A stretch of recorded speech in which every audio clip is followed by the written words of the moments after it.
There are 3 journaling exercises I do regularly that have been very beneficial, I would say, to my mental well-being and my emotional well-being. I'm not that big on journaling, but I do make room for those 3 exercises in my schedule because they significantly reduce my anxiety. I don't know about you, but I'm a massive overthinker, and overthinking often leads to anxiety. And journaling is one of the best methods I've found to calm my mind, to become more resilient, and to manage my stress. So in this video, I'll share with you my 3 favorite, I would say, anti-stress journaling exercises.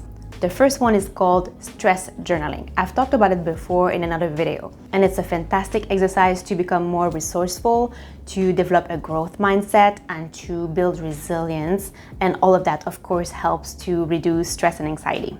I do it about once a week, and every time I face a problem or every time I feel like really stressed out. So here's how to do it. At the top of a page, write down the number 1 thing that causes you the most stress in your life right now. Then describe the situation in more detail and explain why it's stressful for you. I like to write until I have nothing else to say. I find that just writing about a problem is sort of therapeutic. Next, brainstorm ways you could reduce the negative impact of that stressor in your life. Know that it's not really about trying to solve the entire problem, although if you do find the perfect solution, then that's great. Often we don't find solutions right away, but sometimes just talking to a friend or going to a yoga class can help us feel calmer. Next, you can look at what you wrote and see if there's one simple action you could take today to reduce the negative impact of that stressor in your life, and do it. This exercise helps us shift our focus away from the problem or the issue and onto potential or possible solutions. It makes you feel in control. You feel like you have the power to make the situation better, and you feel less like a victim. And again, it forces you to be resourceful, and it helps to cultivate a growth mindset and resilience. And if you do it often, over time it'll become more natural to think of solutions right away when a problem arises, rather than stressing about the problem. The second journaling exercise is called progress journaling, and it'll help you if you tend to feel like you're not making progress in life, or if you tend to be hard on yourself.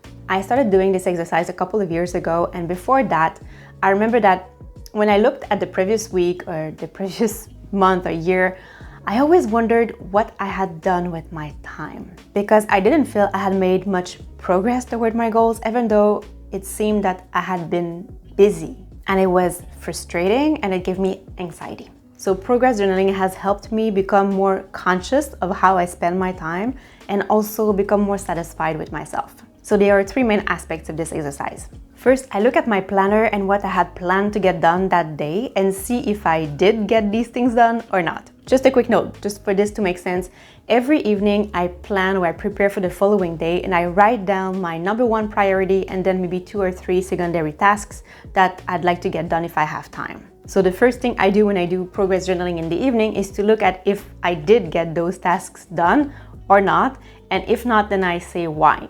The second thing I do is I write down everything else I did that day that was important or took a considerable amount of time. This includes work-related tasks, but also personal stuff like calling my mom or meeting with a friend or exercising, for example. And then I finish by writing my 3 wins of the day. And those don't have to be huge. They can be little things, or they can be things like I stayed calm when someone said something that bothered me, or maybe I finished a project, or maybe I can write down the number of kilometers I ran that day. And then every Sunday, I take just 5 minutes to look at what I wrote in my progress journal that week.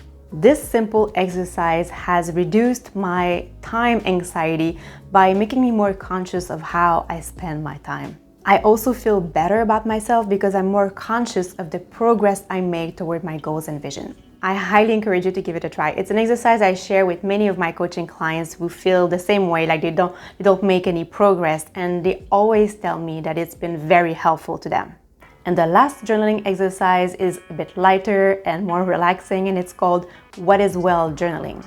It's something I do often. I wouldn't say every day, but several times per week. It's similar to gratitude journaling, but a bit different. So I usually set a timer for 5 to 10 minutes, and then I write down everything that goes well in my life right now. It can be the good weather, it can be an interesting conversation I had with someone, it can be new coaching clients I started working with, or maybe that everyone in my family, everyone is healthy and well, or a good book that I'm reading, and I just continue writing down everything that comes to mind for about 5 minutes. Doing this helps to cultivate a positivity bias in contrast to the negativity bias. When you do it regularly, you become a more positive person. You feel more optimistic. So those are the 3 main journaling exercises I do. They've been very beneficial to me, so I highly recommend giving them a try. Thank you so much for watching until the end. I really appreciate it. I wish you a beautiful day, and I'll see you next week.